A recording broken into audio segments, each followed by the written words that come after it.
সন্ত ৰামপাল গুৰু মহাৰাজ হৈছে এনে এজন মহাপুৰুষ যিজনে নিজৰ সত্য ভক্তি, তত্ত্বজ্ঞান, কৰোণা আৰু সেৱাৰ বলত সমাজত এক নতুন আদৰ্শ বলবৎ কৰিছে।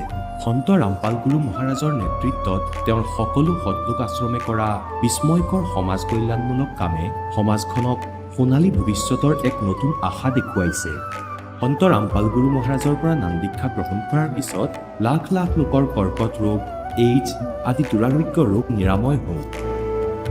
সন্তজনাৰ জ্ঞানৰ পৰা অনুপ্ৰাণিত হৈ তেওঁৰ অনুগামীসকলে লাখ লাখ ইউনিট ৰক্তদান কৰে। সন্তজনাই লাখ লাখ ভগ্নী কন্যাৰ যৌতুকমুক্ত বিয়াৰ আয়োজন কৰালে। সন্তজনাই লাখ লাখ মানুহক ড্ৰাগছ আসক্তিৰ পৰা মুক্ত কৰিলে। কোটি কোটি ধ্বংসপ্ৰাপ্ত পৰিয়াল শান্তিত লাগিল।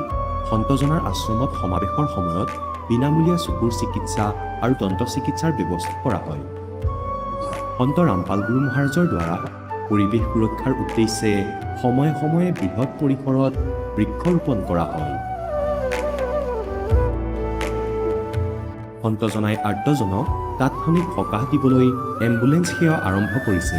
সন্তজনাই তেওঁৰ অনুগামীসকলক তেওঁলোকৰ শৰীৰ দান কৰিবলৈ অনুপ্ৰাণিত কৰে, যাতে মানৱতাৰ সেৱা আৰু চিকিৎসা ক্ষেত্ৰত উন্নতি কৰিব পৰা যায়। সন্ত ৰামপাল গুৰু মহাৰাজৰ সকলো আশ্ৰমত প্ৰতিদিনে বিনামূলীয়া ধৰ্মভোজৰ আয়োজন কৰা হয়, য'ত প্ৰতিবাৰেই প্ৰতিটো জাতি, প্ৰতিটো ধৰ্মৰ মানুহে একেলগে বহি ভোজন কৰে।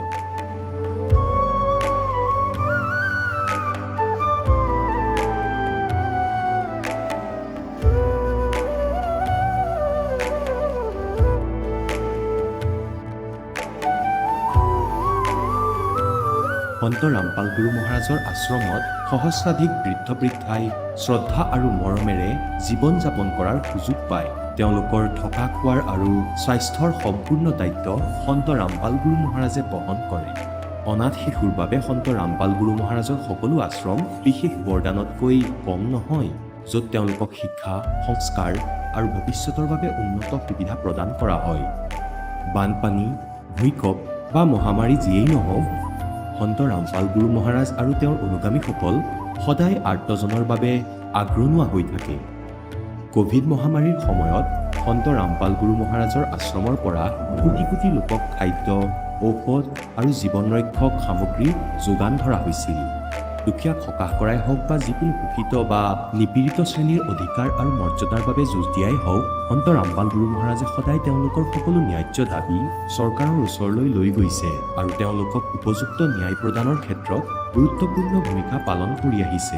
সমাজত আধ্যাত্মিক আৰু সামাজিক মূল্যবোধৰ প্ৰতি সজাগতা অনাৰ প্ৰতিটো পদক্ষেপতে সন্ত ৰামপাল গুৰু মহাৰাজ মানৱতাৰ প্ৰকৃত সেৱক হিচাপে প্ৰমাণিত হৈছে। সন্ত ৰামপাল গুৰু মহাৰাজৰ জীৱনে আমাক শিকাইছে যে প্ৰকৃত সেৱা সেইটোহে যিটো নিস্বাৰ্থভাৱে কৰা হয়। আহক আমিও এই মহান সন্তজনৰ এই মহান সেৱাৰ কামত যোগ দিম আৰু সন্ত ৰামপাল গুৰু মহাৰাজৰ পৰা নাম দীক্ষা লৈ আমাৰ জীৱন ধন্য কৰি তোলোঁ।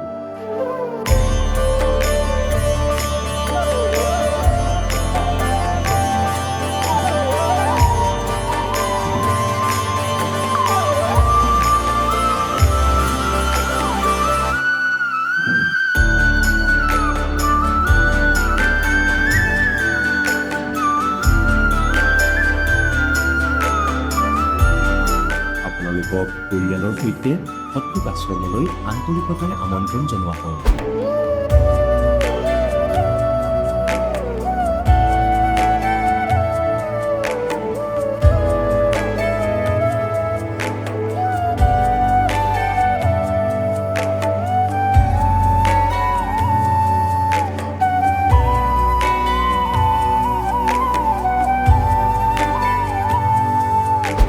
পবিত্ৰ শ্ৰীমদ ভাগৱত গীতা, পবিত্ৰ 4 বেদ, পবিত্ৰ কোৰাণ শ্বৰীফ, পবিত্ৰ বাইবেল, পবিত্ৰ গুৰু গ্ৰন্থ চাহিব আৰু কবীৰ চাহাবৰ পবিত্ৰ বাণীত লুকাই থকা গূঢ় ৰহস্য অৰ্থাৎ তত্ত্বক জানিবলৈ অনুগ্ৰহ কৰি অৱশ্যেই শুনিব জগতগুৰু তত্ত্বদৰ্শী সন্ত ৰামপাল গুৰু মহাৰাজৰ মংগল প্ৰবচন। নমস্কাৰ। নমস্কাৰ ছাৰ। কি নাম আপোনাৰ? প্ৰতিভা চাহু, জিলা বিলাসপুৰ, ছত্তীশগড়ৰ হয় ছাৰ। সন্ত ৰামপালদেৱ মহাৰাজৰ পৰা নাম দীক্ষা কেতিয়া ল'লে? সন্ত ৰামপালদেৱ মহাৰাজৰ পৰা নাম দীক্ষা মই 8 মে 2014 লৈছিলোঁ ছাৰ। প্ৰতিভা, আপুনি এতিয়ালৈ কি ভক্তি সাধনা কৰি আহিছে? ৰামপালদেৱ মহাৰাজক ভক্তি কৰাৰ আগতে মই সৰুৰ পৰাই যেতিয়াৰ পৰা বুজাই হোৱা নাছিলোঁ তেতিয়াৰ পৰা গায়ত্ৰী পৰিয়াল শান্তিকুজ হৰিদ্বাৰৰ সৈতে জড়িত আছিলোঁ ছাৰ। তেন্তে আপুনি সন্ত ৰামপালদেৱ মহাৰাজৰ শৰণলৈ কেনেকৈ আহিল? ছাৰ, মই গায়ত্ৰী পৰিয়ালৰ লগততো জড়িত আছিলোঁৱে, গোটেই পৰিয়ালটোৱে জড়িত আছিল। তাতে জড়িত হোৱাৰ পিছত লাভটো একো হোৱা নাই, তাৰ বিপৰীতে হানিহে হ'ল ছাৰ। বিয়া হোৱাৰ পিছত স্বামী স্ত্ৰীৰ মাজত যিটো গৃহস্থ পৰিয়াল এটা থাকে, সেয়া মোৰ সুখ নামৰ একো বস্তুৱেই নাছিল। জীৱনৰ পৰা বিৰক্তি পাই গৈছিলোঁ ছাৰ। আনকি মোক ইমান মাৰধৰ কৰিছিল, মই পয়জন খাই দিছিলোঁ। পয়জন খোৱাৰ পিছত মই মাৰ ঘৰলৈ গুচি গৈছিলোঁ, তাতে গৈ আছিলোঁ। মাৰ ঘৰত যোৱাৰ পিছত মোক মোৰ স্বামীয়ে ডিভোৰ্চৰ ন'টিচ দি দিছিল। তাৰপিছত মোৰ স্বামীক ৰামপালদেৱ মহাৰাজৰ কোনোবা শিষ্যই লগ পালে, ক'লে যে আপোনাৰ পত্নীক লৈ আহক, সকলো ঠিক হৈ যাব। তাৰপিছত মোৰ স্বামীয়ে ক'লে মই এইবোৰ নকৰোঁ, মই তেওঁক নানো। মোৰ বিশ্বাসেই হোৱা নাছিল যে এই পৃথিৱীত এনেকুৱাও হ'ব পাৰে, ন'টিচ দিয়াৰ পিছত পতি পত্নী আৰু লগ হ'ব। কিন্তু তেওঁলোকে ক'লে এবাৰ বিশ্বাস কৰিতো চাওক, কিতাপখন পঢ়ি চোৱা। তাৰপিছত মোৰ স্বামীয়ে কিতাপখন পঢ়িলে, সন্ত ৰামপালদেৱ মহাৰাজৰ জ্ঞান গংগা নামৰ কিতাপখন পঢ়িলে। কিতাপখন পঢ়াৰ পিছত তেওঁ বৰবালালৈ গ'ল। বৰবালালৈ গৈ নাম দীক্ষা লোৱাৰ পিছত তাৰপাছত গুৰু সন্ত ৰামপালদেৱ মহাৰাজে আহি আশীৰ্বাদ দিলে। তাৰপিছত ঘৰলৈ আহি আকৌ তালৈ গ'ল। গৈ ক'লে, গুৰুদেৱ, সন্ত ৰামপালদেৱ মহাৰাজক ক'লে আপুনিতো সকলো ঠিক কৰি দিলে, কেৱল মোৰ এটাই সমস্যা আছে, মোৰ ঘৈণী মাকৰ ঘৰত আছে, কি কৰোঁ মই? গুৰু সন্ত ৰামপালদেৱ মহাৰাজে ক'লে যে পুত্ৰ, তেওঁৰ কোনো ভুল নাই, আপুনি তেওঁক ঘৰলৈ লৈ আহক আৰু যিকোনো প্ৰকাৰে আশ্ৰমলৈ আনক। তাৰপিছত মোৰ স্বামীয়ে মোক আনিবলৈ গ'ল, মোক লৈ আহিলে, ক'লে ব'লা বৰবালালৈ যাওঁ। যেতিয়া শহুৰৰ ঘৰলৈ আহিলোঁ, ঘৰত দেখিলোঁ যে যাক মই মানিছিলোঁ, গায়ত্ৰী মাক মানিছিলোঁ, তেওঁৰ ফটো নাছিল, একোৱেই নাছিল। মই ক'লোঁ আপুনি আন পন্থলৈ গৈছে, কিন্তু মইতো যোৱা নাই, মোৰ ভগৱানক কিয় আঁতৰ কৰি দিলে আপুনি? তাৰপিছত ক'লে ঠিক আছে, তোমাৰ ভগৱানক লৈ আহা। মই লৈ আহিলোঁ। 2-3 দিন পিছত মোৰ স্বামীয়ে ক'লে যে ব'লা বৰবালালৈ যাওঁ। মই ক'লোঁ যে মই নাযাওঁ বৰবালালৈ। মই কিয় যাম? আপুনি বেলেগ পন্থলৈ গৈছে, যাওক, মই নাযাওঁ। গায়ত্ৰী মা মোৰ মা হয়, তেওঁক মই এৰিব নোৱাৰোঁ। ক'লে নহয়, তুমি এবাৰ গৈতো চোৱা, নাম ল'ব নালাগে, কিন্তু ফুৰিবলৈ ব'লা। ক'লোঁ ঠিক আছে। গৈ থাকোঁতে ভগতদেৱ এনেকুৱা হ'ল যে সন্ত ৰামপালদেৱ মহাৰাজ স্বয়ং ট্ৰেইনলৈ আহিল। সকলো শুই থকাত তেওঁ ট্ৰেইনলৈ আহিল, বগীৰ লাইটো বন্ধ হৈ গৈছিল। তেতিয়া সন্ত ৰামপালদেৱ মহাৰাজ আহি ক'লে যে পুত্ৰী, তোমাৰ টোপনি অহা নাই নেকি? ভগতদেৱ, মই ইমান বুদ্ধিহীন আছিলোঁ, ইমান অজ্ঞাত আছিলোঁ, সন্ত ৰামপালদেৱ মহাৰাজক মই চিনি নাপালোঁ। মই ওলোটাকৈ ভাবিব ধৰিলোঁ, কাৰণ মই প্ৰথমবাৰ বাহিৰলৈ গৈছিলোঁ, ভবা নাছিলোঁ এনেকুৱা কিবা চমৎকাৰ হ'ব পাৰে বুলি। আজিকালি যিহেতু দিনকাল বেয়া, কোনোবা আহা বুলি ভাবিলোঁ, মই চিঞৰি তেওঁক খেদি দিলোঁ। ৰাতিপুৱা উঠাত দেখিলোঁ যে তেওঁ বগীটোত নাছিল। তাৰপিছত মই স্বামীক সুধিলোঁ যে ইয়াত যে বুঢ়া মানুহজন আছিল, তেওঁ ক'ত নামিলে? ক'লে এনেকুৱা কোনো অহা নাই, মোৰ লগত সন্ত ৰামপালদেৱ মহাৰাজৰ শিষ্য আছিল, তেওঁ ক'লে যে ইয়াততো তেনেকুৱা কোনোৱে বহা নাই, তুমি কাৰ কথা কৈছা? মই ক'লোঁ নাই, আহিছিল, ওখ আছিল, বগা আছিল, চুলিবোৰ পকা আছিল, মুজ দাড়ি একো নাছিল আৰু বগা কাপোৰ পিন্ধি আহিছিল তেওঁ। তেতিয়া ক'লে গুৰুদেৱ আহিছিল, তুমি গমেই নাপালা। মই ক'লোঁ এনেকৈ কেনেকৈ চমৎকাৰ হ'ব পাৰে যে গুৰুদেৱ ইয়ালৈ আহিব? তাৰপিছত গোটেই ৰাস্তা কাজিয়া কৰিলোঁ। তেওঁলোকে ক'লে ইমান চমৎকাৰ দেখুৱাৰ পিছতো তেওঁৰ নাম নলওঁ বুলি কৈ আছা, লৈ লোৱা লৈ লোৱা। মই ক'লোঁ নলওঁ, তোমালোকে মনে মনে থাকা। এনেকৈয়ে কাজিয়া কৰি কৰি গ'লোঁ। তাৰপিছত আশ্ৰম গৈ পোৱাৰ পিছত ভালদৰে খোৱা লোৱা কৰিলোঁ। তাৰপাছত শুই গ'লোঁ। ভাগৰে যুগৰে গৈছিলোঁ, এনেতো টোপনি নাহেই। ভাগৰে যুগৰে যোৱাৰ বাবে যেতিয়া মই আশ্ৰমত শুলোঁ, ৰাতি মই যিহেতু গায়ত্ৰী পৰিয়ালৰ লগত জড়িত আছিলোঁ, তাৰে এজন গুৰু আছিল। সেই গুৰু আহি ক'লে যে পুত্ৰী, কুৱাৰ কাষৰ পৰা পিয়াহত উভতি নাযাবা, পানী খাইহে যাবা। তেতিয়া মই ক'লোঁ আৰে কি কৈ আছে এইবোৰ? তাৰপিছত মই আকৌ শুলোঁ। তাৰপিছত মই আকৌ সেই মাত শুনা পালোঁ। তেতিয়া মই ক'লোঁ যে মই ইয়ালৈ আহিছোঁ, কিবা নহয় কিবাটো কাৰণ আছে, কিবা সংকেত দিয়ক মোক। মোৰ কাণত এনেকৈ কথা ভাহি আহে, কিন্তু উঠি চালে কাকো দেখা নাপাওঁ। তাৰপিছত মোৰ মনত তৎক্ষণাত আহিল যে মই নাম ল'বই লাগিব। তাৰপিছত ৰাতিপুৱা 4 বজাত দুখে ভাগৰে আছিলোঁ, সকলো শুই আছিল, তথাপিও মই 4 বজাত উঠিলোঁ। উঠি গা পা ধুই সাজু হৈ আহিলোঁ আৰু মোৰ স্বামীক ক'লোঁ যে মই নাম ল'ম। তেওঁ ক'লে আৰে এইটো কেনেকুৱা চমৎকাৰ যে তুমি নাম ল'ব খুজিছা, কালিলৈতো কাজিয়া কৰি আছিলা। মই ক'লোঁ নাই, মই ল'ম বুলি কৈছোঁ, মই ল'মেই। তাৰপিছত নাম 2014ত নাম ল'লোঁ। 2014ত সন্ত ৰামপালদেৱ মহাৰাজৰ পৰা। সন্ত ৰামপালদেৱ মহাৰাজৰ পৰা নাম দীক্ষা লোৱাৰ পিছত আপুনি কি লাভ পালে? ভগতদেৱ সন্ত ৰামপালদেৱ মহাৰাজৰ পৰা নাম লোৱাৰ পিছত ইমান লাভ পালোঁ যে যদি কোৱা আৰম্ভ কৰোঁ এই দিনটো ছুটি হৈ যাব। কিন্তু ইমান অলপ চলপ ক'ব পাৰিম। ভগতদেৱ, মোৰ যে ইয়াত কিডনী আছে, সেই কিডনীত প্ৰায় 1 মাহ 2 মাহ মূৰত ইমান বিষ হৈছিল যে মই থিয় হৈ থাকিলে থিয়ই হৈ থাকোঁ, শুই থাকিলে শুইয়ে থাকোঁ। নাজানো কিয়, আৰু চকু পানী মোক কান্দা দেখি মোৰ ল'ৰা ছোৱালীকেইটাও কান্দিছিল।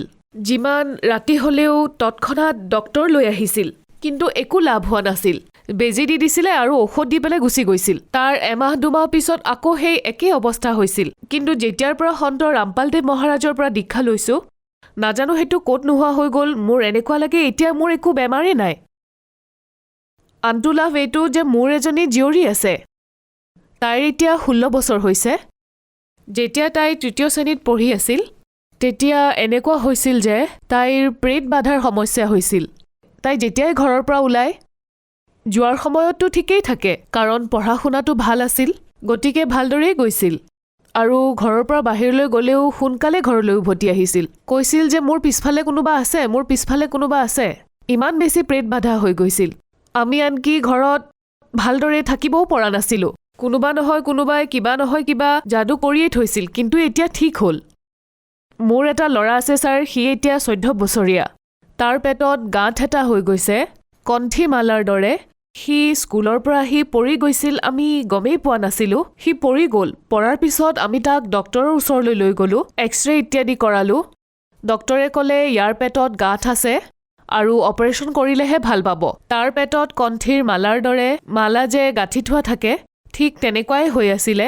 যেতিয়া ই 18 বছৰীয়া হ'ব, তেতিয়া তাৰ অপাৰেশ্যন হ'ব, নহ'লে নহয় আৰু সুস্থ নহ'ব, আৰু কিবা খালে তেতিয়া ই নাবাচিবও পাৰে, তেনেকৈ ক'লে। আমি সকলোৱে চিন্তাত পৰিছিলোঁ। গুৰুদেৱৰ পৰা মোৰ পুত্ৰয়ো নাম লৈছিল যিহেতু, মই ক'লোঁ যে পুত্ৰ, যি নাম লৈছা সেই নাম জপ কৰি থাকা, ভালদৰে নাম লোৱা, মৰ্যাদাত থাকি ভক্তি কৰা, বাকী গুৰুদেৱে সকলো চম্ভালি ল'ব। সন্ত ৰামপালদেৱ মহাৰাজে আজি মোৰ পুত্ৰ ইমানেই সুস্থ যে গোটেই চুবুৰীৰ ভিতৰত আটাইতকৈ শক্তিশালী, আটাইতকৈ সুস্থ। মই এটা মিল চলাওঁ ছাৰ, ধান খুন্দা। তেতিয়া মই ক'লোঁ মোৰ স্বামী ফেৰীত যায়। তেতিয়া মই গুৰুদেৱক ক'লোঁ যে হে গুৰুদেৱ, মই ক'লোঁ যে বৰ্তমান সময়ত দিনটো কাপোৰ বেচে, কেতিয়াবা বেচা যায়, তেতিয়া ঠিকে আছে, আৰু যদি নাযায়ো মই কেতিয়ালৈকে এনেদৰে মিল চলাম? গুৰুদেৱ কিবা চমৎকাৰ কৰক, যদি পাৰে ডাঙৰ মিল এটা বনাই দিয়ক, যাৰ পৰা কিবাটো ঘৰত উপাৰ্জন হ'ব, তেতিয়া ভালদৰে আপোনাৰ সেৱাও কৰিব পাৰিম, এনেকৈ ক'লোঁ। তেতিয়া গুৰুদেৱে 8 লাখ টকাৰ যি ৰাইচ মিল আছিল, যিটো 8 লাখ টকাৰ প্ৰজেক্ট, সেয়া পৰমাত্মাই নাজানো কেনেকৈ মিলাই দিলে। কিছু পইচা মাৰ ঘৰৰ পৰা আনিলোঁ, কিছু পইচা মোৰ বন্ধুৱে দিলে, আৰু কিছু পইচা নাজানো ক'ৰ পৰা আহি গ'ল যে 8 লাখ টকাৰ প্ৰজেক্ট এনেকৈ তৎক্ষণাতেই পৰমাত্মা সন্ত ৰামপালদেৱ মহাৰাজে তৎক্ষণাতেই কৰি দিলে। আপুনি কৈছে যে আপুনি সন্ত ৰামপালদেৱ মহাৰাজৰ পৰা নাম দীক্ষা লোৱাৰ পিছত বহুত লাভ পালে। গতিকে যিসকল দৰ্শকে আপোনাৰ ইণ্টাৰভিউ টিভিত চাই আছে, তেওঁলোকেও সন্ত ৰামপালদেৱ মহাৰাজৰ পৰা নাম দীক্ষা ল'ব বিচাৰে, কেনেকৈ পাৰিব? ছাৰ, সন্ত ৰামপালদেৱ মহাৰাজৰ পৰা নাম দীক্ষা, আজিকালিতো মোবাইলৰ যুগ আহি গৈছে। আপোনালোকে ছ'চিয়েল মিডিয়া, টুইটাৰ, ফেচবুক, ইয়াতো আপোনালোকে সন্ত ৰামপালদেৱ মহাৰাজৰ যি শিষ্য তেওঁলোকে লাগি আছে, তেওঁলোকৰ দ্বাৰা নাম দীক্ষা আপোনালোকে অনলাইন বিচাৰিলে অনলাইন, বা ওচৰত যি নামদান কেন্দ্ৰ আছে তাৰ পৰা আপুনি ল'ব পাৰে। আৰু ইয়াৰ উপৰি আপুনি যদি সৎসংগ চাই, সৎসংগ বহুত চেনেলত আহে, তেতিয়া তাৰ তলত আপুনি সৰু হালধীয়া শাৰী এটা দেখিব ছাৰ, য'ত সন্ত ৰামপালদেৱ মহাৰাজৰ আশ্ৰমৰ নাম্বাৰ থাকে। সেই নাম্বাৰত ফোন কৰি আপুনি নাম দীক্ষা ল'ব পাৰে। ধন্যবাদ ছাৰ। এতিয়া জগতগুৰু তত্ত্বদৰ্শী সন্ত ৰামপাল গুৰু মহাৰাজৰ সৎসংগৰ মাধ্যমেৰে সেই অদ্বিতীয় আধ্যাত্মিক জ্ঞানৰ বিষয়ে জানি লওঁ, যাৰ মাধ্যমেৰে আপোনালোকেও প্ৰাপ্ত কৰিব পাৰিব এনেকুৱা আধ্যাত্মিক, মানসিক আৰু ভৌতিক সুখ, যি এতিয়ালৈকে কেৱল আপোনালোকে মীৰাবাই, ধ্ৰুৱ, প্ৰহ্লাদ আদি কেইজনমান ভক্তৰ জীৱন কথাতহে শুনিছে। এতিয়া শুনক তত্ত্বদৰ্শী সন্তৰ সৈতে শাস্ত্ৰ অনুকূল ভক্তি সৎসংগ এনেকুৱা অদ্বিতীয় আধ্যাত্মিক জ্ঞান যাৰ প্ৰমাণ আছে সকলো ধৰ্মৰ সকলো পবিত্ৰ শাস্ত্ৰত। আৰু স্মৰণ কৰি কৰি শেষ নিশ্বাসলৈকে মোৰ স্মৰণ কৰি কৰি শৰীৰ এৰি গ'লে মোকে প্ৰাপ্ত কৰিবা। নিজৰ মন্ত্ৰত কি কৈছে চাব। গীতাৰ অধ্যায় নম্বৰ 8 শ্লোক নম্বৰ এতিয়া 13 গীতাৰ জ্ঞানদাতাই কৈছে ওম ইতি একাক্ষৰম ব্ৰহ্ম ব্যহাৰণ মম সমৰণ ইয়ে প্ৰিয়াতি তজন্দেহম সেয়াতি প্ৰমামদতিম। মই ব্ৰহ্মৰ মাম ব্ৰহ্ম মই ব্ৰহ্মৰ কেৱল ওম এটা আখৰ আছে, নাথিং এলছ। এইটো ওম আখৰ। এয়া ওম ওম এয়া এটা ওম আখৰ। আৰু স্মৰণ কৰি উচ্চাৰণ কৰি স্মৰণ কৰাৰ ইয়ে প্ৰিয়াতি তজন্দেহম যিয়ে ইয়াৰ স্মৰণ কৰি কৰি শৰীৰ এৰি যায় সেয়াতি প্ৰমামদতিম তেওঁ এই ওমৰ পৰা পাবলগীয়া পৰম গতি প্ৰাপ্ত কৰিব। পৰম গতি এতিয়া ওমৰ পৰা পাব লগা পৰম গতি কি? ব্ৰহ্মলোক। কাৰণ ব্ৰহ্মৰ মন্ত্ৰ হ'ল ওম। ওমৰ জপৰ পৰা ব্ৰহ্মলোক প্ৰাপ্ত হ'ব। আৰু ব্ৰহ্মলোকলৈ যোৱা প্ৰাণীও পুনৰাবৃত্তিত আছে। 8 নম্বৰ অধ্যায়ৰ 16 নম্বৰ শ্লোকত লিখিছে চাব। 8 নম্বৰ অধ্যায়ৰ এয়া 16 নম্বৰ শ্লোক যে হে অৰ্জুন ব্ৰহ্মলোক পৰ্যন্ত সকলোবোৰ পুনৰাবৃত্তিত আছে। ব্ৰহ্মলোকলৈ যোৱা সকলোৰো জন্ম মৃত্যু হয়। ইয়াত অলপমান ভুলকৈ লিখিছে, পিছত বুজাম, সময় নাই এতিয়া। এতিয়া দাসে যে আপোনালোকক বুজাব বিচাৰিছে যে গীতাৰ জ্ঞানদাতা নিজৰ মন্ত্ৰ ওম বুলি কয় আৰু নিজৰ তাৰ পৰা পাবলগীয়া পৰম গতি কি? ব্ৰহ্মলোক। আৰু ব্ৰহ্মলোকলৈ যোৱা প্ৰাণীও পুনৰাবৃত্তিলৈ আহে। আৰু নিজৰ স্থিতি কৈছে 2য় অধ্যায়ৰ 12 নম্বৰ শ্লোকত, 10ম অধ্যায়ৰ 2 নম্বৰ শ্লোকত, 4ৰ্থ অধ্যায়ৰ 5 আৰু 9 যে অৰ্জুন তোমাৰ আৰু মোৰ বহুত জন্ম হৈ গৈছে আৰু আগলৈও হ'ব। এনেকৈ নাভাবিবা। তুমি নাজানা কিন্তু মই জানো। সেইবাবে সি কৈছে 18 নম্বৰ অধ্যায়ৰ 62 নম্বৰ শ্লোকত যে তুমি সৰ্বভাৱেৰে সেই পৰমেশ্বৰৰ শৰণলৈ যোৱা। তেওঁৰ কৃপাতেই তুমি পৰম শান্তি আৰু সনাতন পৰম ধাম প্ৰাপ্ত কৰিবা। এতিয়া তেওঁৰ মন্ত্ৰ কি? সেই পৰমাত্মাৰ ভক্তি পৰম অক্ষৰ ব্ৰহ্মৰ সাধনা কৰাৰ ওম তৎসৎ 17 নম্বৰ অধ্যায়ৰ 23 নম্বৰ শ্লোক আকৌ চাব। এয়া 17 নম্বৰ অধ্যায় শ্ৰীমদ ভাগৱত গীতা আৰু এয়া 17 নম্বৰ অধ্যায় 23 নম্বৰ শ্লোক ওম তৎসৎ ইতি নিৰ্দেশে ব্ৰহ্মণঃ ত্ৰিবিধে সমৰ্থ ব্ৰাহ্মণা তেন বেদা চ যজ্ঞা বিহিতা পুৰা। ওম ওম তৎ তৎ সৎ সৎ এনেদৰে 3 প্ৰকাৰৰ সচিদানন্দ ঘন ব্ৰহ্ম সেই পৰম অক্ষৰ ব্ৰহ্মৰ মন্ত্ৰ বুলি কৈছে।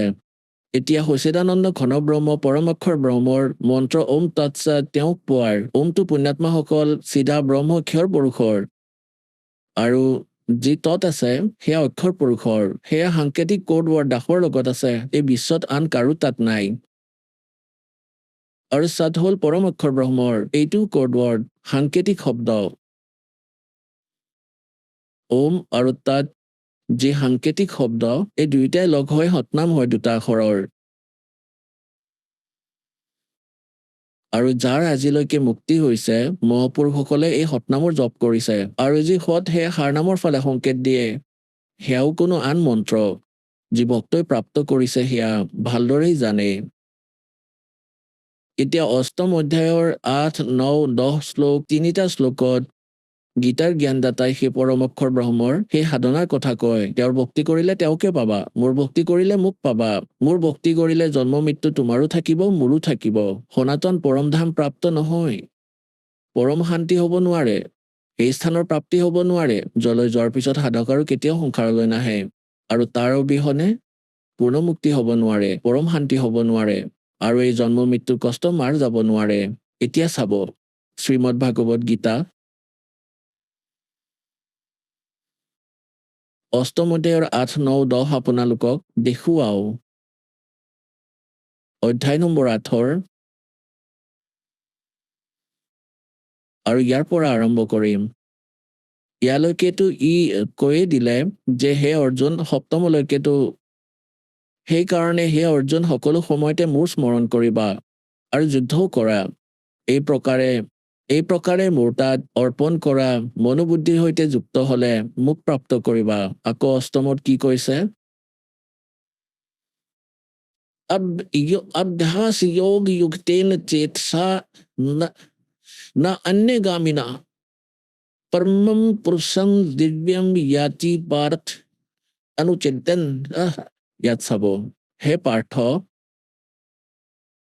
পাৰ্থ এইটো নিয়ম যে পৰমেশ্বৰৰ চাওক পুণ্যাত্মাসকল ভগৱানৰ পৰিভাষাই ক'ব নোৱাৰিলে আমাৰ এই নকলি গুৰুসকলে ইষ্ট এয়া ক্ষৰ পুৰুষ ঈশ্বৰ এয়া অক্ষৰ পুৰুষ আৰু পৰমেশ্বৰ এই সকলোতকৈ উত্তম পৰমেশ্বৰ সেয়া সচিদানন্দ ঘন ব্ৰহ্ম পৰম অক্ষৰ ব্ৰহ্ম এতিয়া ইয়াত কৈছে যে সেই পৰমেশ্বৰৰ তেওঁৰ ভক্তি কৰিলে তেওঁক প্ৰাপ্ত কৰিবা হে পাৰ্থ পৰমেশ্বৰৰ ধ্যানৰ অভ্যাস যোগ ৰূপেৰে ইয়ে নহয় অভ্যাস যোগ যুক্তেন যি মন্ত্ৰ কৈছো তাৰ যোগেৰে অভ্যাস কৰিলে আৰু আনফালে নোযোৱা চিত্ৰেৰে মানে আন কোনো সাধনা নকৰা ব্যক্তিয়ে আৰু নিৰন্তৰ চিন্তা কৰি পৰম দিব্যম পুৰুষম পৰম প্ৰকাশ ৰূপ নহয় পৰম দিব্য পুৰুষক অৰ্থাৎ সেই পৰমেশ্বৰক পৰমক্ষৰ ব্ৰহ্মকেই প্ৰাপ্ত কৰে এতিয়া চাব নোট কি কৈছে অষ্টমটো আমি পঢ়িলো এতিয়া নৱম 8 নম্বৰটো পঢ়িলো এতিয়া 9 নম্বৰ ইয়াত লিখা আছে যে ইয়াত কব্যম শব্দ এটা লিখা আছে এইটো এতিয়া নধৰো বহুত দীঘলীয়া বিষয় হৈ যাব যাৰ অৰ্থ এওঁলোকে সৰ্বজ্ঞ কৰিছে কব্যমৰ অৰ্থ হ'ল কবীৰদেৱ লিখিব লাগিছিল যি কবীৰদেৱ অনাদি হয় সকলোৰে নিয়ন্ত্ৰিতা সূক্ষ্মতকৈও সূক্ষ্ম আৰু সকলোৰে ধাৰণ পোষণ কৰোতা অচিন্ত স্বৰূপ সূৰ্যৰ সদৃশ নিত্য সচেতন আদিত্য বৰ্ণম সাকাৰ পৰমাত্মা তেজোময় শৰীৰযুক্ত ইয়াৰ অৰ্থ এইটো অবিদ্যাতকৈও অতীত বহুত অতীত মানে যাক কোনেও নাজানে সকলোৱে সেই সচিদানন্দ পৰমেশ্বৰৰ স্মৰণ কৰি কৰি আৰু দশম শ্লোক অষ্টম অধ্যায়ৰ কৰি কৰি সেই ভক্তিযুক্ত পুৰুষে অৰ্থাৎ সাধকে অন্তকালত যোগ বলেৰে যোগ মানে সাধনাৰ শক্তিৰে বহুকোটিৰ মাধ্যমেৰে প্ৰাণ ভালদৰে স্থাপিত কৰি আকৌ নিশ্চল মনেৰে সেই তিনি মন্ত্ৰৰ জপৰ স্মৰণ কৰি কৰি পৰমম পুৰুষম পৰমক্ষৰ ব্ৰহ্ম দিব্যৰূপী পৰম পুৰুষ গীতাৰ জ্ঞানদাতাতকৈ অন্য যি পৰমক্ষৰ ব্ৰহ্ম আছে তেওঁকেই প্ৰাপ্ত কৰে গতিকে পুণ্যাত্মাসকল দাসে আজি যি বিষয়ত সৎসংগ কৰিব বিচাৰিছিলে তাৰ ভূমিকাহে হৈছে এয়া 2 ঘণ্টাত কেৱল ভূমিকাহে হৈছে দাসে আজি আপোনাক এইটো ক'ব বিচাৰিছিলে যে ব্ৰহ্মা বিষ্ণু মহেশ্বৰৰ স্থিতি কি গীতাত ইয়াৰ কি সংজ্ঞা দিয়া আছে সেয়া দীঘল সৎসংগ হ'ব কাইলৈ শুনাম আৰু দ্বিতীয়তে এইটো শুনাব বিচাৰিছিলে যে আমাৰ বাস্তৱিক জ্ঞান এয়া সৎগ্ৰন্থবোৰৰ আৰু এই ৰাধাস্বামীসকলে কি কয় এওঁলোকে যে আমাৰ গুৰুসকলৰ জ্ঞান গীতা বেদ পুৰাণতকৈও ওপৰত আমাৰ গীতা আৰু বেদৰ আৱশ্যকতা নাই এওঁলোকৰ জ্ঞান দেখুৱালো হয় আপোনালোকক কিন্তু সময় কম আছে কেনেকুৱা জ্ঞান কাইলৈ দেখুৱাম আপোনালোকক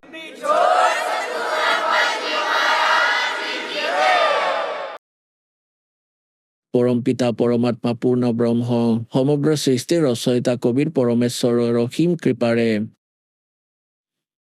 আপোনালোক সকলো পুণ্যাত্মাই পৰমেশ্বৰৰ মহিমা শুনিবলৈ উপস্থিত হৈছে সৎসংগলৈ আহিলে প্ৰাণীৰ জ্ঞান হয় এই জীৱই গম পায় যে তেওঁলোক কোন হয় আপোনালোকে মানৱ শৰীৰ কি উদ্দেশ্যেৰে প্ৰাপ্ত কৰিছে আপোনালোকে কৰি কি আছে আপোনালোকে কৰিব কি লাগিছিলে যেতিয়ালৈকে প্ৰাণী সৎসংগলৈ নাহে যথাৰ্থ জ্ঞান শুনিবলৈ উপলব্ধ নহয় তেতিয়ালৈকে নিজৰ দৈনিক ক্ৰিয়াকে শ্ৰেষ্ঠ বুলি মানি কৰি থাকে লাগিলে কোনোৱে চুৰেই কৰক বা কোনোবাই খুচেই লওক কোনোৱে খেৰি মেলি কৰি নিজৰ পোহপাল দি আছে লাগিলে কোনোৱে কছাৰীৰ কাম কৰি থাকক তাত তেওঁ কোনো অবজেকশ্যন অনুভৱ নকৰে। যেতিয়া সেই প্ৰাণীয়ে সৎসংগ শুনে, পৰমাত্মাৰ বিধানৰ সৈতে পৰিচিত হয়, তেতিয়া তেওঁ গম পায় যে মই যি কৰি আছো সেয়া বহুত ভুল কৰি আছো। জ্ঞানৰ পৰা ভয় উৎপন্ন হয়। ভয় দ্বাৰা আকৌ পাপ কৰ্ম কৰাৰ পৰা প্ৰাণী বাচি ফুৰে। সেইবাবে পৰমেশ্বৰে কৈছে, সতগুৰু কে দৰবাৰ মে যাইও বাৰম্বাৰ, गोरी वस्तु बखाद में सतगुरु है दातार। मात पिता मिल जाएंगे, 184 माही। सतगुरु सेवा और बंदगी ये बोहर मिलन की नहीं। मानुष जन्म पाके जो नहीं रटे हरि नाम, जैसे कुआ जल बिना बनवायो क्या काम। राम रटत कोढ़ी भलो, चू चू पड़े जो चाम। वो सुंदर शरीर किस काम का, जा मुख नाही नाम। राम रटत दारिद्र भलो, टूटी घर की छान। वो सुंदर महल किस काम के, जा भक्ति नहीं भगवान। कबीर सब जग निर्धना, धनवंता ना कोई। धनवंता सो जानियो, जिस पे राम नाम धन होवे।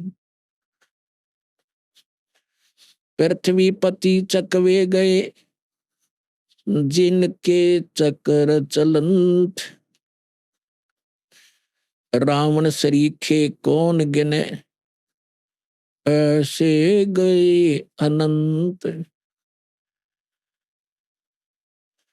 सर्व सोने की लंका थी, वो रावण से रणधीरम। एक पलक में राज बिराजी, जम के पड़े जंजीरम।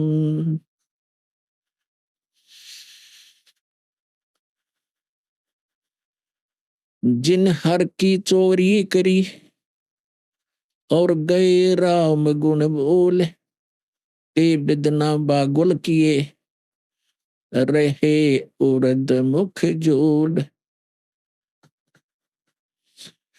राम रटत कन्यावली, साकेत बलो न पूत। छेरी के गल में गलथन, जिसमें दूध ना मूत। कबीर जिव्या तो वाए बली, जो रटे हरि नाम। नहीं तो काट के फेंक दियो हो, ये मुख में बलो न चाम। পুণ্যাত্মাসকল, আপোনালোকৰ সৌভাগ্য, আপোনালোকে যে এই অমৰ বচন, অমৃত বাণী, যথাৰ্থ জ্ঞান আৰু সঁচা ভগৱান, যাক সচ্চা কৰ্তাৰ, সচ্চা চাহেব বুলি কয়, তেওঁৰ কথা গম পালো।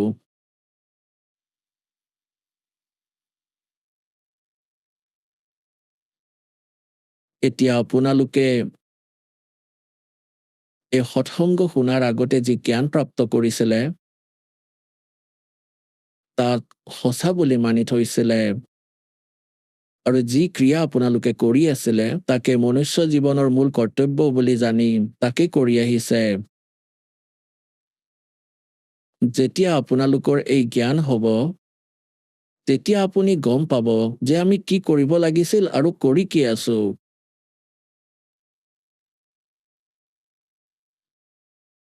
আপোনালোকে এইমাত্ৰ এটা বাণী শুনিলে যে সৰ্বে সোনে কি লংকা থি रावण से रणजीरम एक पलक में राज बैराजी जम के पड़े जंजीरम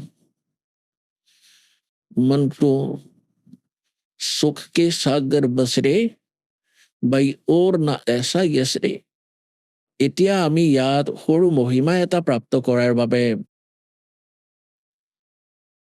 কি কৰো যে এটা ডাঙৰ ঘৰ বনাও আৰু গাঁও বা নগৰত প্ৰশংসাৰ পাত্ৰ হওঁ এখন ডাঙৰ গাড়ী কিনো আৰু এটা উচ্চ পদবী প্ৰাপ্ত কৰো কোনো MLA MP মন্ত্ৰী মুখ্যমন্ত্ৰী প্ৰধানমন্ত্ৰী হৈ আপোনালোকে এইটো ভাবে যে আমাৰ বহুত ডাঙৰ মহিমা হৈ গ'ল গতিকে পৰমাত্মাৰ এই বিধানৰ পৰা গম পোৱা যায় যে ইয়াৰে যি যশস্যা সেয়া ইউজলেছ এইবোৰ এনেই এতিয়া ধৰক কোনোবা এজন ভাল ৰাজনেতা বা এনেই কোনোবা ছ'চিয়েল ৱৰ্কাৰ ভাল কাম কৰে বা ভাল কোনোবা চৰিত্ৰৱান ব্যক্তি আছে আৰু তেওঁৰ কাৰ্যৰ পৰা প্ৰসন্ন হৈ সকলোৱে তেওঁৰ প্ৰশংসা কৰে আৰু যদি তেওঁ পৰমাত্মাৰ ভক্তি কৰা নাই যথাৰ্থ সাধনা কৰি থকা নাই তাৰমানে তেওঁ পূৰ্বজনমৰ সেই পুণ্যবোৰে ইউজ কৰি আছে প্ৰয়োগ কৰি আছে আৰু ভৱিষ্যতলৈ তেওঁ একো প্ৰাপ্ত নকৰে তেওঁৰ মৃত্যুৰ পিছত কি কৰে তেওঁৰ স্মাৰক এটা বনায় তেওঁৰ এটা ষ্টেচু বনাই দিয়ে ফটো বনাই দিয়ে এক বছৰত তেওঁৰ জন্মদিন বা মৃত্যু দিৱসত তেওঁক মনত পেলাই সেইটো ধোৱা মেলা কৰে তেওঁৰ মূৰ্তিত মালা পিন্ধাই ফুট দি তেওঁৰ আৰতি কৰে আৰু সঁচা ভক্তি নকৰাৰ বাবে তাতে কৰবাত কাউৰী হৈ ঘূৰি ফুৰে আৰু নিজৰ ষ্টেচুৰ ওপৰতে শৌচ কৰি দিয়ে তেওঁৰেই মূৰত বহি গতিকে পৰমাত্মাই কয় मन तो सुख के सागर बसरे बाई और न ऐसा यसरे मन तो सुख के सागर बसरे बाई और न ऐसा यसरे আৰু কোনো এনেকুৱা মহিমা নাই যদি তুমি সত্যলোকলৈ যোৱা য'ত কোনো দুখ নাই কোনো মৃত্যু নাই বৃদ্ধাৱস্থা নাই কোনো বস্তুৰেই অভাৱ নাই তেতিয়া আপোনাৰ মহিমা হ'ব ইয়াত আপোনাৰ কোনো মহিমা নাই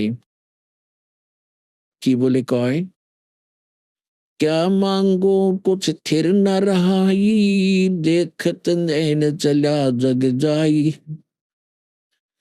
एक लख पोट सवा लख नाती उस रावण के दीवान बाती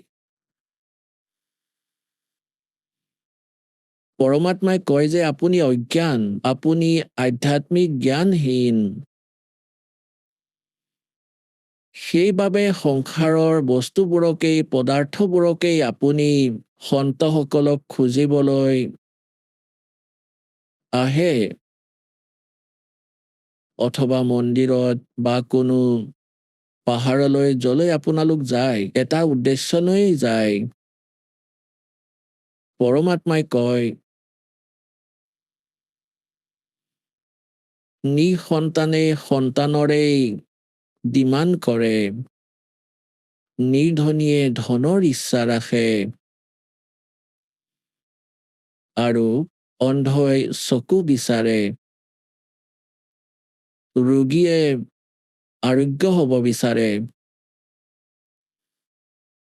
কিছুমান ভকত এনেকুৱা থাকে যিয়ে কেৱল পৰমাত্মাকেই বিচাৰে গতিকে যিয়ে কেৱল পৰমাত্মাকেই বিচাৰে সেই আগ্ৰহ আপোনাৰ শ্ৰেষ্ঠ বাকী যি ইচ্ছাৰ বাবে ভগৱানৰ ভক্তি কৰে ঠিক আছে যদিহে আপুনি পূৰ্ণ সন্ত পায় আপুনি যদি সেই ডিমাণ্ড তাত কৰে তেতিয়া সেই সুখটো আপুনি পাবই কিন্তু মনুষ্য জীৱনৰ মূল উদ্দেশ্য বাকী থাকি যাব। গতিকে পৰমাত্মাই কয়, কিয়া মাংগো কুছ স্থিৰ না ৰহাই और देखत नैন চলা জগ যাই। মোৰ চকুৰ সন্মুখতেই মানুহ গৈ আছে পৃথিৱী এৰি। এটা সম্পূৰ্ণ পৰিয়াল, সৰু সৰু ল'ৰা ছোৱালীক মাক দেউতাক মৰি যায়, সিহঁতক এৰি সিহঁত ভ্ৰমি ফুৰে। কাৰোবাৰ স্বামী মৰি যায়, কাৰোবাৰ পত্নী মৰি যায়, কাৰোবাৰ আটাইকেইটা সন্তান নিজৰ সন্মুখতেই মৰি থাকে। গতিকে পৰমাত্মাই মনত পেলাই দিব বিচাৰিছে যে মনুষ্য জীৱন পাকে जो नहीं रटे हरि नाम और जैसे कुआ जल बिना फिर बनवाया क्या का। মূল উদ্দেশ্য মনত পেলাই কবিৰ চাহেবে ক'ব বিচাৰিছে যে মনুষ্য জীৱন প্ৰাপ্ত কৰি যদি আপুনি পৰমাত্মাৰ ভক্তি নকৰে, বাকী আন বস্তুবোৰৰ ডিমাণ্ড কৰি যদি নিজৰ জীৱন নষ্ট কৰি গুচি যায়, তাৰ মানে আপুনি মনুষ্য জীৱনৰ লাভ নললে। এতিয়া পুণ্যাত্মাসকল, আপোনালোকক পৰমাত্মাৰ এই জ্ঞান দিয়াৰ উদ্দেশ্য এইটোৱেই যে আপোনালোকে এই লেতেৰা লোকৰ ব্যৱস্থাৰ লগত ভালদৰে পৰিচিত হওক, আৰু যেতিয়ালৈকে এই কালৰ লোকৰ সৈতে পৰিচিত নহয়, তেতিয়া এই ডিমাণ্ডেই কৰি কৰি আপুনি পৰম সন্তৰ ওচৰলৈ আহিও এই ডিমাণ্ড কৰি কৰি আপুনি নিজৰ জীৱন ব্যৰ্থ কৰিব। সেইবাবে আপোনালোকক সৎসংগলৈ মতা হয়, আৰু সৎসংগত আপোনালোকক যথাৰ্থ জ্ঞান শুনোৱা হয়, যি পৰমাত্মাই আপোনালোকৰ বাবে সুৰক্ষিতভাৱে থৈ দিছিল। এতিয়ালৈকে এই পিৰিৰ বাবে দাসৰ উদ্দেশ্য এইটো নহয় যে আপুনি দুখত আছে আৰু সেই দুখে প্ৰথমে সেইটোৱে বিচাৰে যে সংকট যাতে নিবাৰণ হওক। দাসে এইটো ক'ব বিচাৰিছে যে ইয়াৰ লগে লগে পৰমাত্মাৰ ইচ্ছাও যাতে আপোনাৰ তাত প্ৰবলভাৱে থাকে। তাৰপিছত সেই সুখটো আপুনি অৱশ্যেই পাব, সেয়াটো পাবই পাব, কিন্তু কেৱল তাকেই উদ্দেশ্য বুলি ভাবি সাধনা কৰাটো ব্যৰ্থ বুলি কৈছে। ইচ্ছা ৰূপী ভক্তি কৰাহি ও সুখ সাগৰ যাতে নাহি। কেৱল ইয়াৰে সাংসাৰিক সুখৰ ইচ্ছা লৈ যিয়ে সাধনা কৰে তেওঁ মুক্তি প্ৰাপ্ত কৰিব নোৱাৰে। আৰু যি সাধনা পৰমেশ্বৰে আহি কৈছে আৰু দাসে আপোনাক প্ৰদান কৰি আছে, ইয়াত আপুনি তেওঁক খোজাৰো আৱশ্যকতা নহব।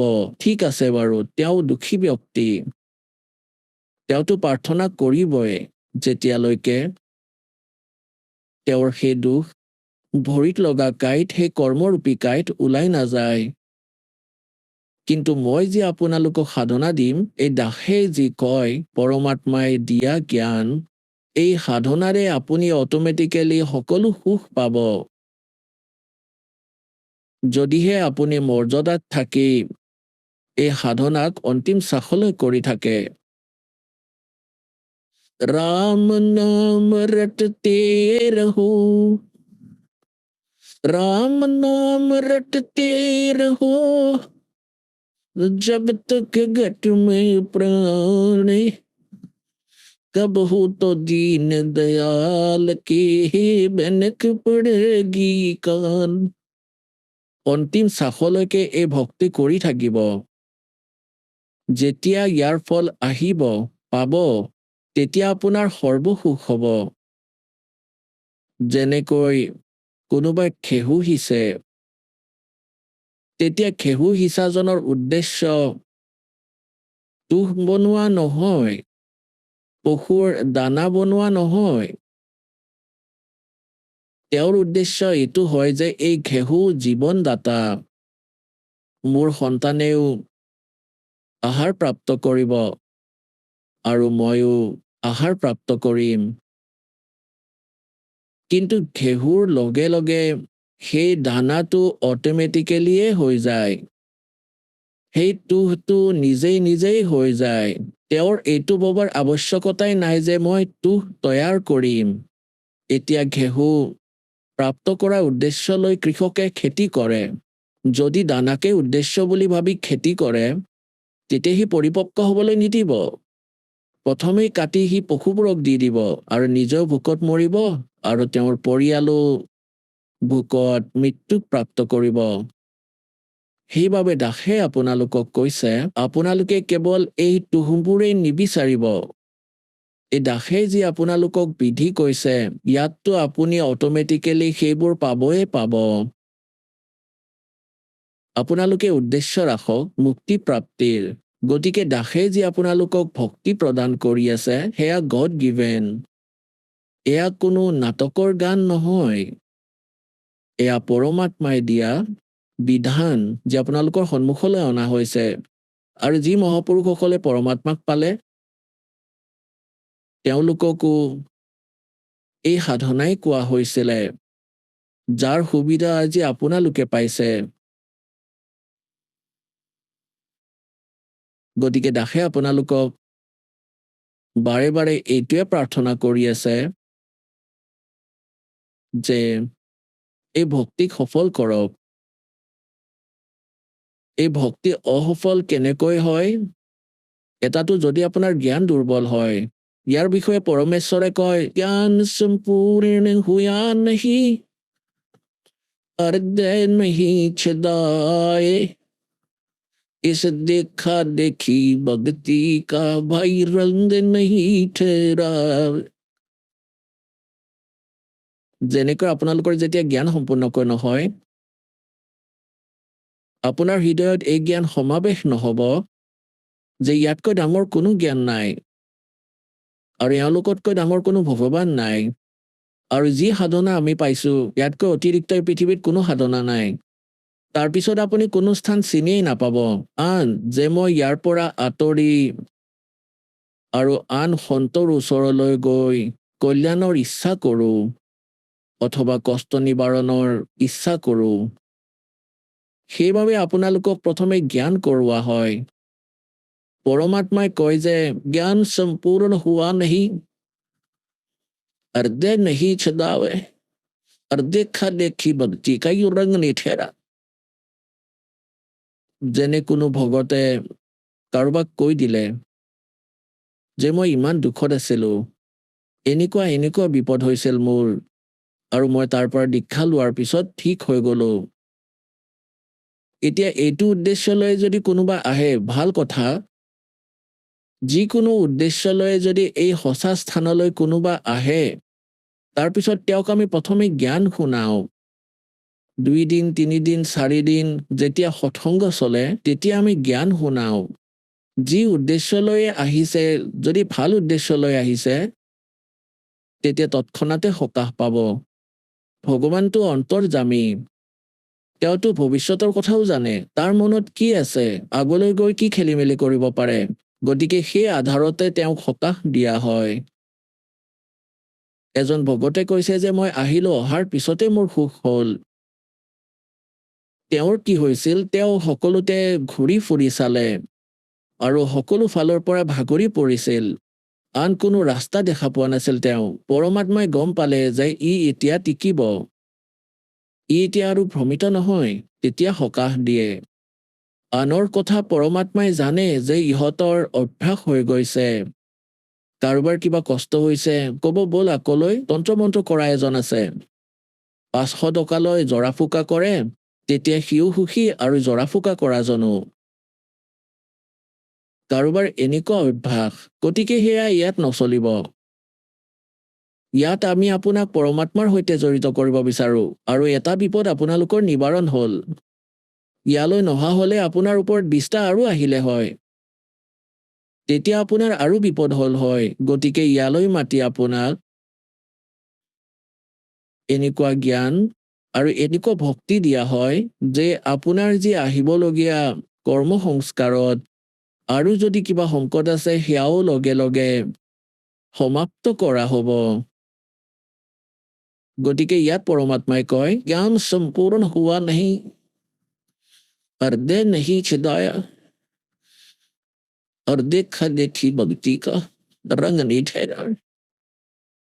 সেইবাবে আপোনালোকক ইয়ালৈ মাতি এই জ্ঞান দিয়া হয়। গতিকে পুণ্যাত্মাসকল, যদি কোনোবা ইয়ালৈ আহে লাগিলে দুখতে আহক বা কোনো ভকতৰ প্ৰাৰ্থনাত যে কমচে কম সৎসংগটো শুনি লওক আপুনি। গতিকে তেওঁলোকৰ বাবে এইটো বৰদান, যি কাৰণেই তেওঁ ইয়ালৈ নাহক কিয়। আৰু আত্মাই পৰমাত্মাক বিচাৰেই, যুগ যুগ ধৰি বিচাৰি আছে। পৰমাত্মাক ই নাপালে, ই নিজে বহুত কষ্ট কৰি চালে।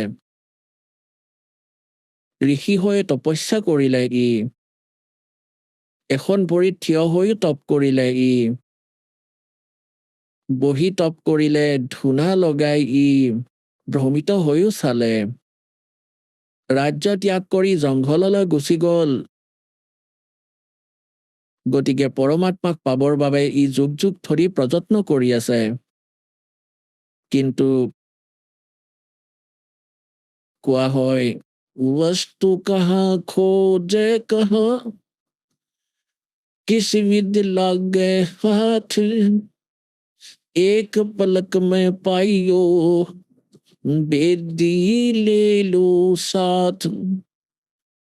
আহক আমি এতিয়া সেই শ্ৰদ্ধালুসকলৰ অনুভৱবোৰ জানো, যিসকলে জগতগুৰু তত্ত্বদৰ্শী সন্ত ৰামপাল গুৰু মহাৰাজৰ পৰা দীক্ষা প্ৰাপ্ত কৰিছে তথা তেওঁ কোৱা ভক্তি মাৰ্গ এওঁলোকে অৱলম্বন কৰি আছে। নমস্কাৰ ছাৰ। নমস্কাৰ ছাৰ। আপোনাৰ শুভ নামটো জনাওকচোন।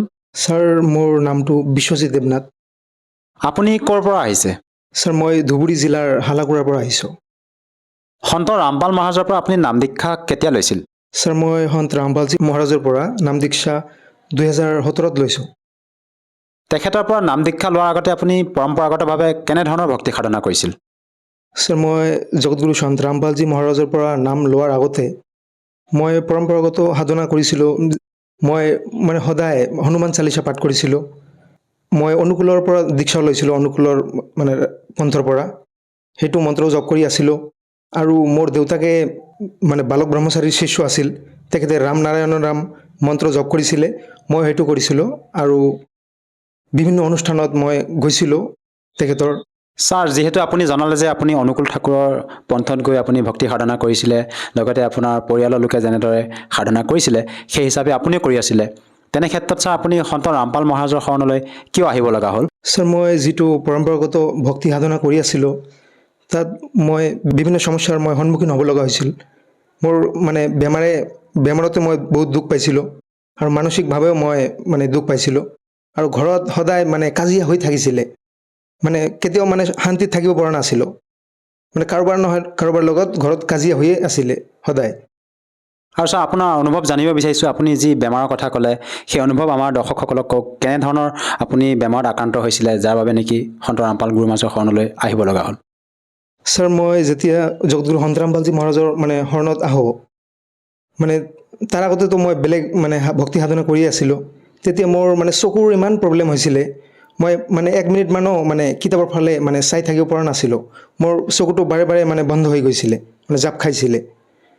যেতিয়া মই এবাৰ আমাৰ হালাকুৰাত 2016 চনৰ ডিচেম্বৰ মাহৰ পিনে দিল্লীৰ পৰা পুস্তক সেৱাৰ কাৰণে ভকতসকল আহিছিল, তেতিয়া মই এখন কিতাপ পাইছিলোঁ। কিতাপখনৰ নাম হৈছে জ্ঞান গংগা। এই কিতাপখনৰ লিখক আছিল জগতগুৰু সন্ত ৰামপালজী মহাৰাজ।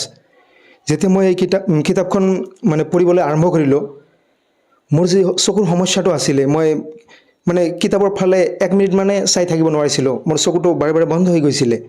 কিন্তু সেই কিতাপটো যেতিয়া মই পঢ়া আৰম্ভ কৰিছিলোঁ, মই ঘণ্টাৰ পাছত ঘণ্টা পঢ়ি আছিলোঁ, মোৰ চকুৰ প্ৰব্লেম হোৱা নাছিলে।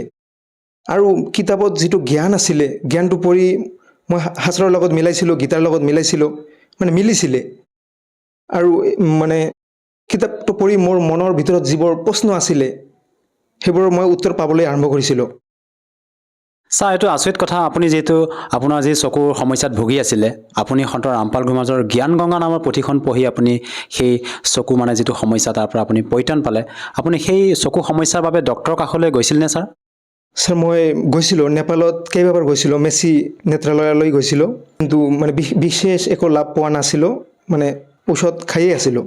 আৰু বৰ্তমান আপুনি সন্ত ৰামপাল গুৰু মহাৰাজৰ জ্ঞান গংগা পুথিখন আপুনি অধ্যয়ন কৰি যি জ্ঞান প্ৰাপ্ত কৰিলে, এনেকুৱা কি জ্ঞান প্ৰাপ্ত কৰিলে যাৰ দ্বাৰা আপ্লুত হৈ আপুনি সন্ত ৰামপাল গুৰু মহাৰাজকে গুৰু হিচাপে ধাৰণ কৰিলে? জ্ঞান গংগা কিতাপখনত আমাৰ যে হিন্দু ধৰ্মৰ 4টা বেদ আছে, বেদৰ মানে জ্ঞানখিনি আছে, গীতাৰ জ্ঞানখিনি আছে। গীতাৰ জ্ঞানখিনি মই এনেদৰে পাইছিলোঁ যে মই আগতে ভাবিছিলোঁ মানে কৃষ্ণ মানে সুপ্ৰিম গড বুলি ভাবিছিলোঁ, মানে কৃষ্ণৰ ওপৰত কোনো ভগৱান নাই বুলিয়ে ভাবিছিলোঁ।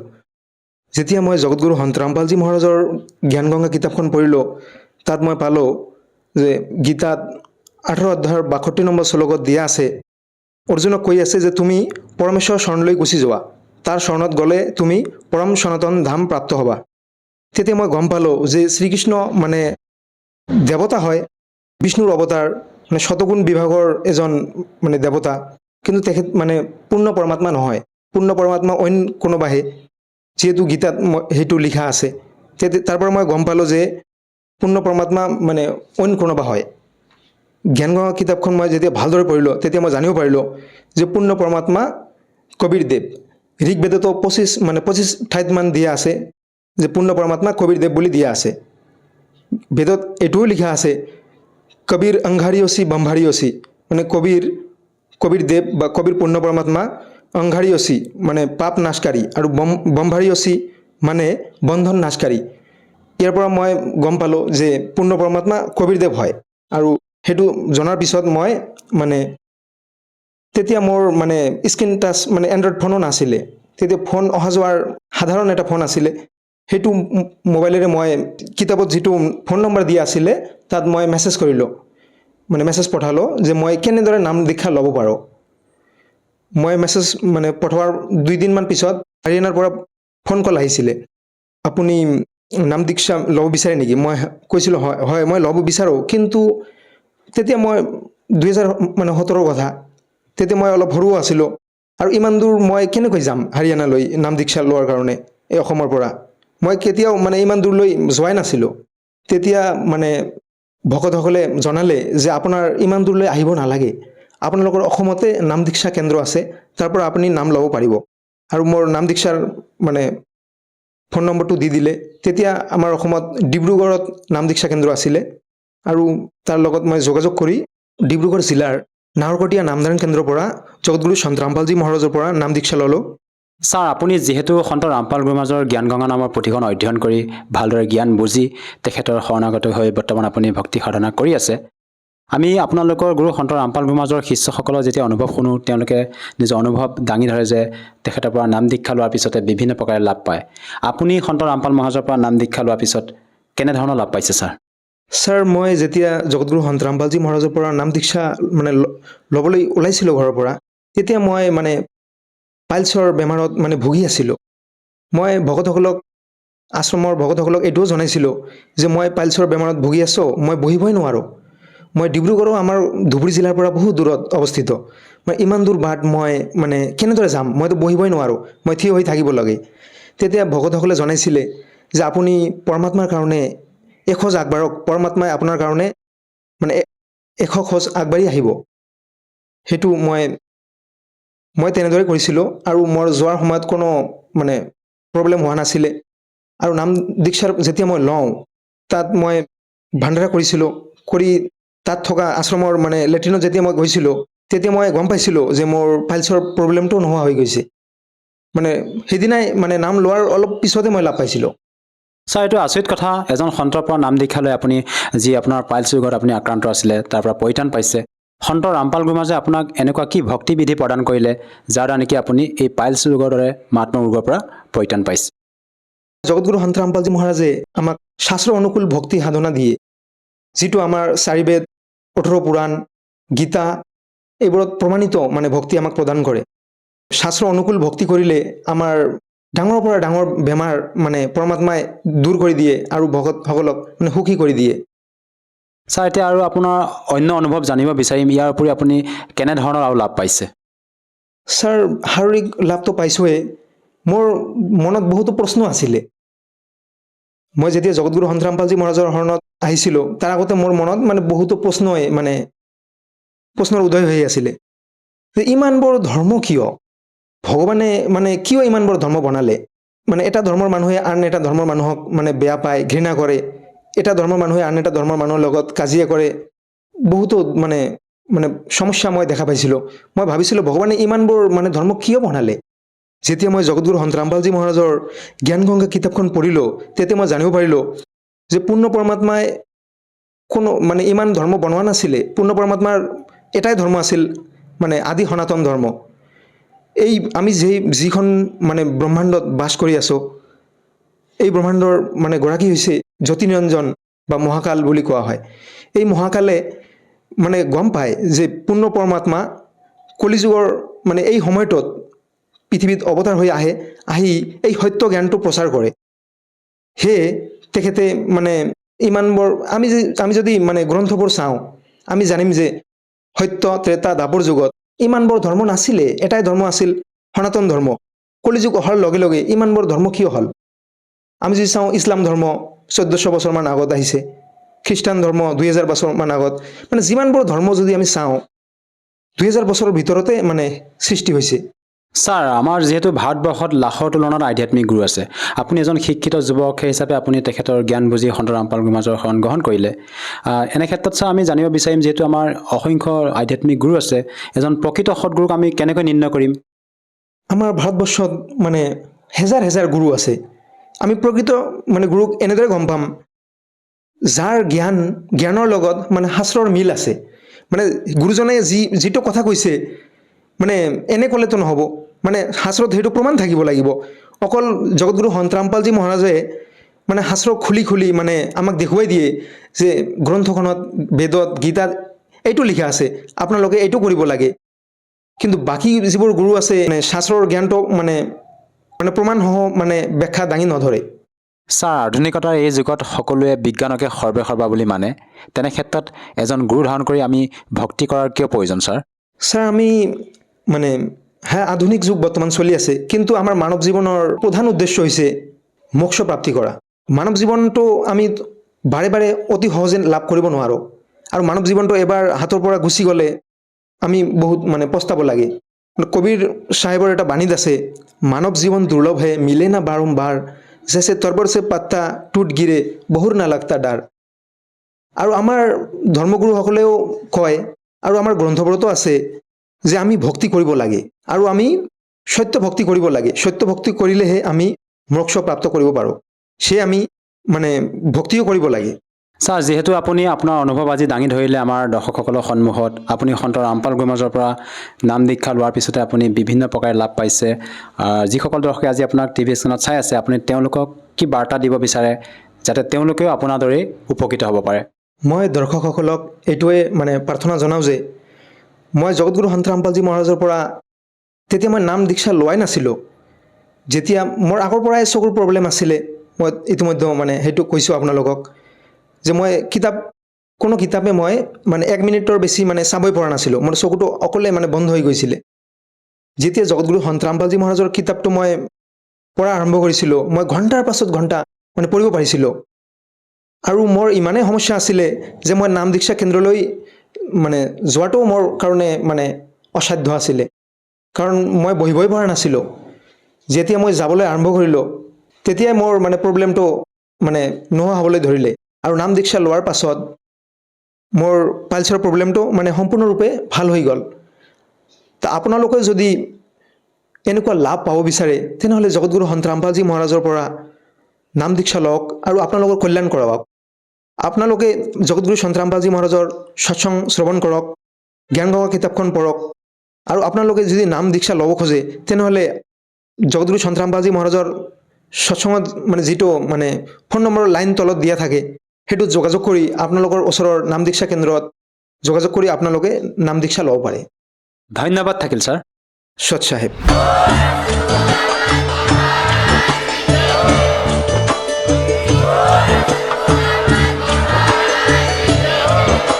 আপুনি শুনি আছিলে জগতগুৰু তত্ত্বদৰ্শী সন্ত ৰামপাল গুৰু মহাৰাজৰ মংগল প্ৰবচন। অধিক জানিবৰ বাবে ভিজিট কৰক www.jagatgururampalji.org। সন্ত ৰামপাল গুৰু মহাৰাজৰ শুভ আশীৰ্বাদত সমগ্ৰ বিশ্বতে 500তকৈও অধিক নাম দীক্ষা কেন্দ্ৰ আছে, য'ত সন্ত ৰামপাল গুৰু মহাৰাজৰ দ্বাৰা বিনামূলীয়াকৈ নাম দীক্ষা দি থকা হৈছে। আপোনাৰ ওচৰৰ নাম দীক্ষা কেন্দ্ৰৰ ঠিকনা জানিবলৈ সম্পৰ্ক কৰক 7082208528।